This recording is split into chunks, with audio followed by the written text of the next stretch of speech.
Arsenal beat Chelsea 1-0 at Stamford Bridge in what kind of felt like going into the game in a very pointless fixture. You know, I don't think there was anyone that was really expecting Arsenal to win. It felt like Arsenal would just stay in and around ninth and Chelsea would go on their run. But it's actually interesting how this game has panned out now. I don't think Arsenal necessarily deserved to win the game based on chances. You know, XG had it at 1.85 to 0.6, but ultimately Arsenal got the job done. It's interesting now because, look, obviously Liverpool have some tough fixtures against Man United, etc. But ultimately, if they win their games in hand, they're only a point behind Chelsea. And Chelsea's season, everyone's saying how amazing it is with Thomas Tuchel, and I agree with them. But ultimately, if they don't get top four and West Ham or Liverpool nick it, and they lose the cup final, they lose the Champions League final, it kind of becomes a season that's gone from so high to so low. And, you know, I thought this game they were actually okay, especially considering the amount of rotation they played.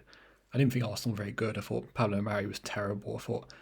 I love Bukayo Saka, but I don't think a right wing back suits him. And I think Odegaard and Smith Rowe, they weren't wide enough. You know, I like Martin Odegaard. You know, he's got very good things about him. You know, he's always on the ball. His pass completion is really good. He's got good progressive carry and passes numbers. You know, he's what Arsenal lacked, but he doesn't really have the defensive work that someone like Smith Rowe does. And look, I think Smith Rowe's good. I don't think he's incredible, but they lacked pace. You know, normally they'll have Bukayo Saka in one of these positions or Martinelli, but they kind of lacked that. And Chelsea just didn't really punish them. You know, Kai Havertz had a massive chance which you'd expect a player of his price tag to score. They had a lot of headers. And I think this game showed why they missed Timo Werner. You know, I love Timo Werner. I think he's class. You know, he's a massive underperform his XG this season, and that just shows to me he's unlucky. And they missed him this season. You know, they missed his passing and his dribbles and his pace. And, you know, whether you like Timo Werner or not, he probably would have done better than Havertz did with that chance. He would have got him behind more. I like Havertz, by the way, but I feel like you'd want Werner in this game, probably over Pulisic or Mount, maybe Mount over Gilmour or Jorginho. Because Jorginho and Gilmour seem very similar to me. Like, I don't know loads about Gilmour, but he just kind of seems like another Jorginho to me, maybe a bit quicker. But they massively missed Timo Werner in this game, and it shows his importance. And Thomas Tuchel knows it, and I feel like most people with a brain know it. But yeah, I think Timo Werner's key in their season going forward. I do think Chelsea still probably will make top four.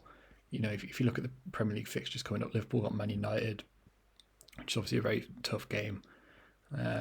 Chelsea got Leicester, which is a difficult game, which they could slip up on, but I can't see them losing it.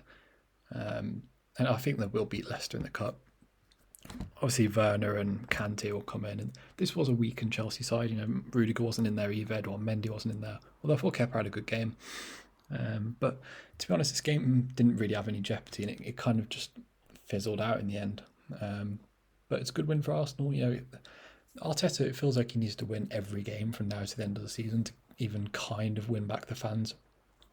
And for Tuchel, it's a blip, but it's probably more, it's probably more a result of fixtures piling up. So I don't think he'll be too worried. Plus, their performance was good. I don't think he should worry about that necessarily. And I think if Timo Werner comes back in and Rudiger comes in, they'll be okay. But I don't really have anything more to say on this game. I didn't think it was the most interesting game, to be honest with you. But yeah, more content will come out in the next few days. So subscribe to the channel and peace.